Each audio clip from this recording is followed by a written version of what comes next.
Chapter 5 से हमारा आज का आर्टिकल है सेंट्रीपिटल फोर्स। सेंट्रीपिटल फोर्स के इस टॉपिक को हम 2 लेक्चर्स में डिस्कस करेंगे। आज के इस लेक्चर में हम जस्ट डिफाइन करेंगे कि what is the definition of centripetal force. हम इसके कुछ एग्जांपल्स की बात करेंगे और हम एक एक्सप्रेशन डिराइव करेंगे सेंट्रीपिटल एक्सेलरेशन का। तो आइए हम डिफाइन करते हैं कि what is the definition of centripetal force. Centripetal actually ये 2 वर्ड्स हैं। सेंट्री का मतलब सेंटर, पिटल का मतलब टूवर्ड्स। तो ऐसी फोर्स जो सेंटर की तरफ होती है उसे हम सेंट्रीपिटल फोर्स कहते हैं। इसका दूसरा नाम सेंट्रल फोर्स भी है, इसे हम सेंट्रल सीकिंग फोर्स भी कहते हैं। तो आइए समझते हैं कि ये फोर्स क्या होती है और ये क्या करती है। अगर हम एक स्टोन को स्ट्रिंग के साथ अटैच करके यूं सर्कुलर पाथ में रिवॉल्व करवाएं तो ये घूमता रहेगा, लेकिन अगर किसी लम्हे पर हम इसे छोड़ दें या स्ट्रिंग को स्नैप कर दें, उसे कट कर दें, तो यही स्टोन टेंजेंट के अलोंग मूव कर जाएगा।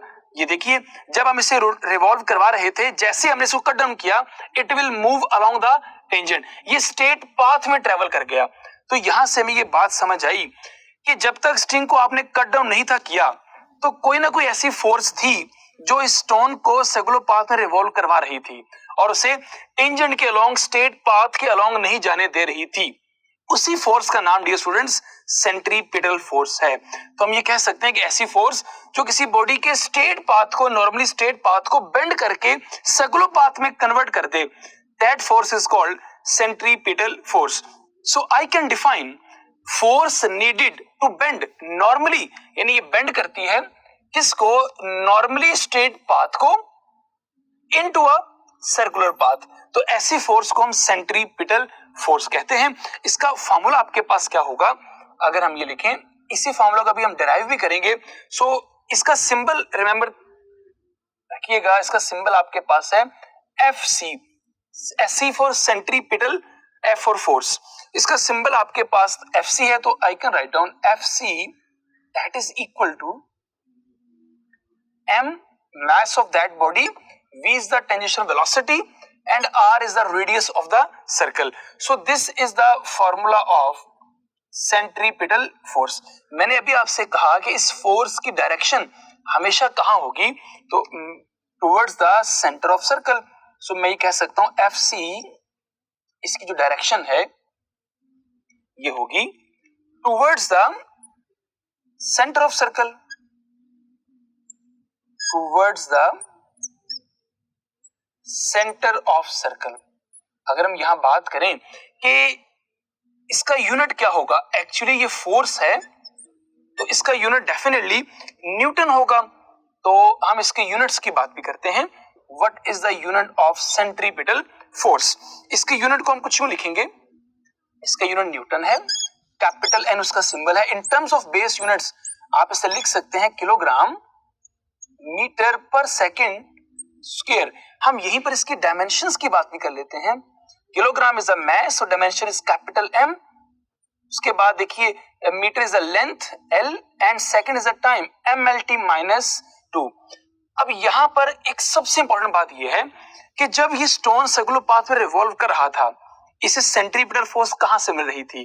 तो डी स्टूडेंट याद रखिएगा, the tension in a string provides a centripetal force to this stone. यानी स्ट्रिंग में जो टेंशन थी वही दरअसल सेंट्रीपिटल फोर्स प्रोवाइड कर रही थी। सेंट्रीपिटल फोर्स कोई बेसिक फोर्स नहीं है, ये कोई नई फोर्स नहीं है। इन दिस केस टेंशन जो स्ट्रिंग के अंदर थी वही एक्चुअली प्रोवाइड कर रही थी सेंट्रीपिटल फोर्स। तो मैं यहां पर ये भी तो कह सकता हूं कि सेंट्रीपिटल फोर्स यानी FC का मतलब centripetal force is not the basic force. Centripetal force is not a basic force, ये कोई नई फोर्स नहीं है। अब इस केस में टेंशन ही सेंट्रल फोर्स प्रोवाइड कर रही, नॉट अ बेसिक फोर्स। तो अब देखते हैं कि डिफरेंट केसेस में सेंट्रीपिटल फोर्स कहां से मिलती है। अगर हम एक चार्ज को मैग्नेटिक फील्ड में प्रोजेक्ट करते हैं with the angle of 90 degree, तो वो भी ऐसा सर्कुलर पाथ बनाएगा।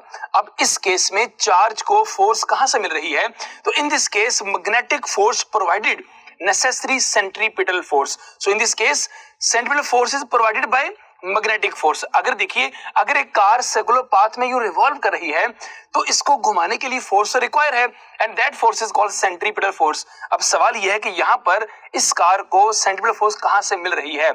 सो there is a friction between road and tyre.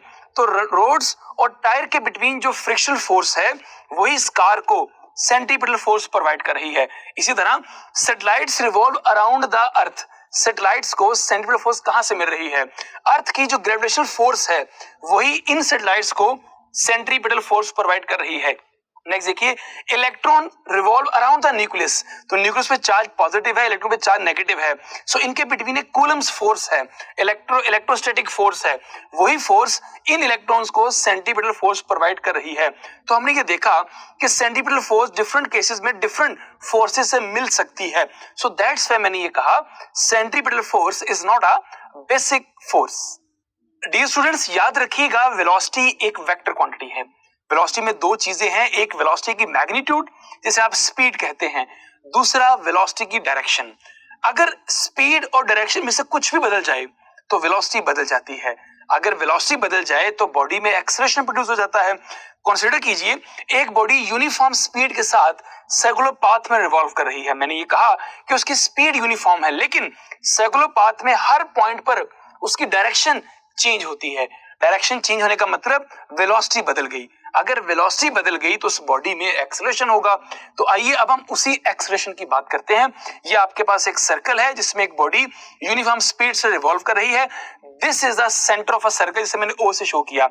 Body इस पॉइंट पर है, that point is called A. O से ए तक जो डिस्टेंस है उसे आप रेडियस ऑफ अ सर्कल कहते हैं। अगर हम, याद रखिएगा, बॉडी कुछ इस डायरेक्शन में रिवॉल्व करेगी। अगर मैं ए पॉइंट पर बॉडी को छोड़ दूं या अगर हम इसको स्नैप कर दें, स्ट्रिंग को काट दें, तो this body will move along the tangent and this is called tangential velocity of this body. ये बॉडी टेंजेंट के अलॉन्ग चली जाएगी। नेक्स्ट देखिए, अगर ये बॉडी यहां से मूव करते हुए यहां आ जाए and that point is called B, तो again this is the radius of a circle जो सेम है। और अगर यहां पर बॉडी को छोड़े तो body will move along the tangent. ये भी टेंजेंट पाथ है, ये भी टेंजेंट है।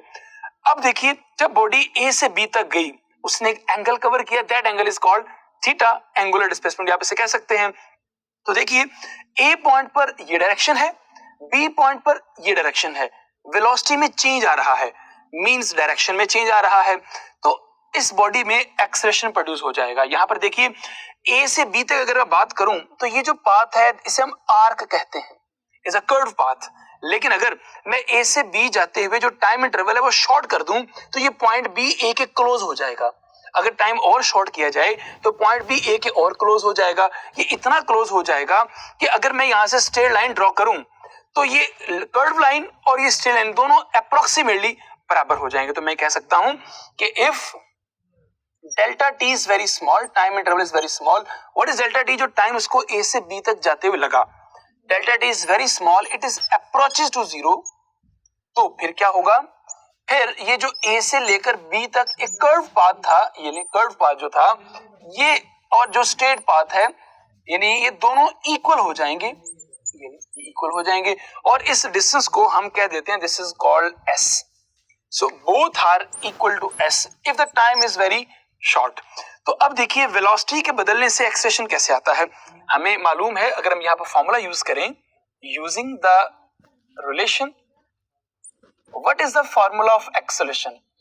Rate of change of velocity of a body is called acceleration. तो मैं यहां पर लेकिन लिखूंगा, अगर हम यहीं पर बात करें तो मैं ऐसे कुछ लिख सकता हूं कि A इज इक्वल टू